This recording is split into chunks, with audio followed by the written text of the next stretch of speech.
अस्सलाम वालेकुम अंकल।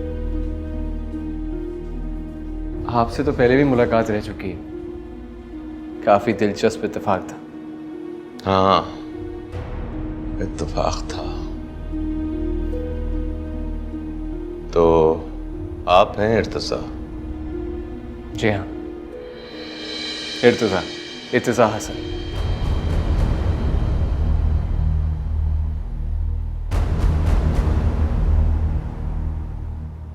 बैठिए, तशरीफ रखिए। Thank you.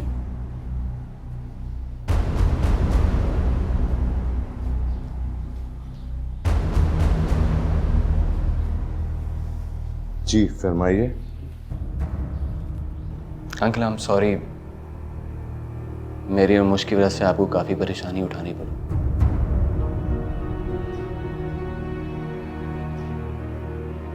आप अपनी जगह बिल्कुल ठीक है, हमसे गलती हुई है और उसी के लिए माजरत मांगने के लिए मैं आपके सामने हाजिर हूँ। और साथ में आपको ये भी यकीन दिलाना चाहता हूँ अंकल कि मैं कोई आवारा लड़का नहीं, बहुत ही संजीदगी के साथ मुश्किल जाने पड़ा था। अंकल आज भी आपसे यही दरख्वास्त करूंगा कि मेरा प्रपोजल अपनी बेटी के लिए कंसिडर करें। मैं मुझको बड़ी इज्जत और वक़ार के साथ अपनाना चाहता हूँ। आंटी, इस तकल्लुफ़ की क्या ज़रूरत थी?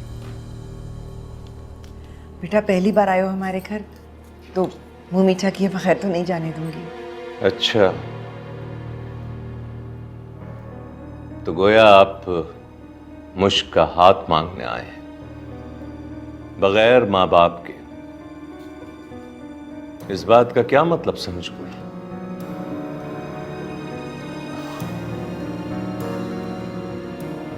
अंकल आप फिक्र ना करें, मेरे वालिदैन आएंगे और ज़रूर आएंगे, बल्कि खुद आपसे इस रिश्ते को कबूल करने की दरख्वास्त करेंगे।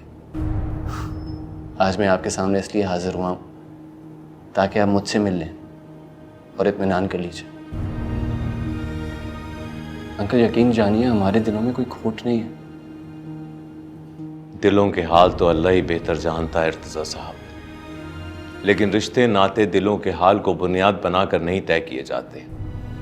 उनके लिए सिलसिलावार मराहिल से गुजरना पड़ता है। मगर मेरी एक गुजारिश सुन लीजिए आप। अगर आपको मुझसे मुश्किल चाहिए तो आपको मेरी बातों पर मनोअन अमल करना पड़ेगा। जी कहिए अंकल। अपने वालिदैन को साथ लेकर आइए, मैं उनसे मिलकर इस रिश्ते के लिए हामी भरूंगा।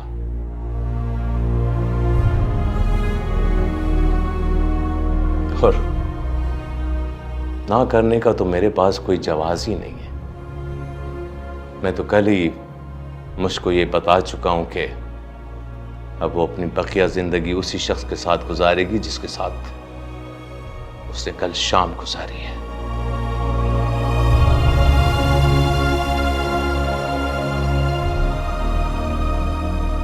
दूसरे ये कि अगले जुमे आपका और मुझका निकाह पढ़वा दिया जाएगा।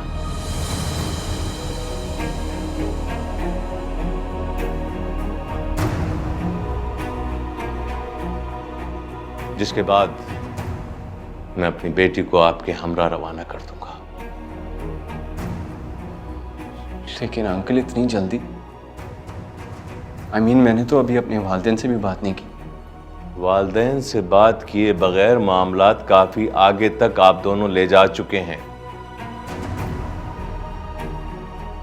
अब ना सोचने की कोई गुंजाइश है, ना पीछे हटने का कोई रास्ता।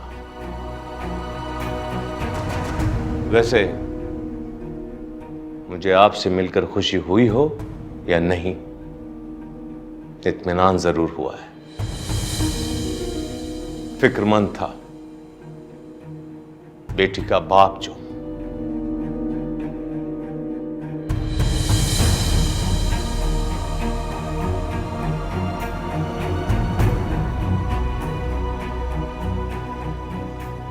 उम्मीद है मुश्क खुश रहेगी तुम्हारे साथ।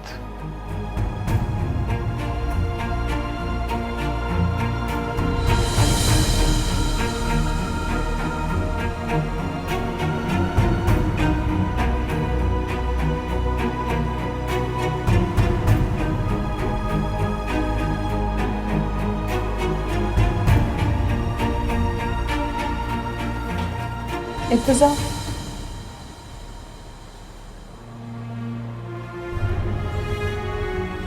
I'm so sorry. अब्बू जी ऐसे ही हैं बस। काफी मायूसी हुई तुम्हारे अब्बू जी से मिलकर, और मैं ये भी जानता हूं कि उन्हें मुझसे मिलकर मायूसी नहीं हुई, लेकिन फिर भी उनका रिस्पॉन्स कितना डिसअपॉइंटिंग था।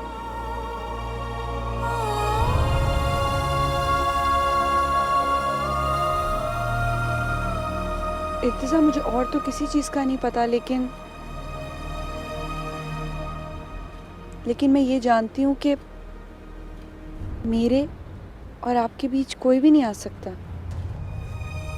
मुश्क में जानता हूं, लेकिन मेरे पेरेंट्स का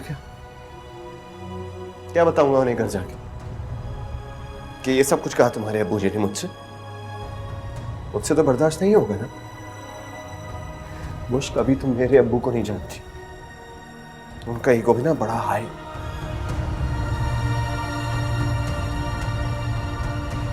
तुम्हारे घर का माहौल बहुत घुटा हुआ है मुश्क। दुआ करता हूं मुश्क कि तुम्हें जल्द से जल्द इस घर से लेकर अपने घर में ले जाओ। अपना ख्याल रखो।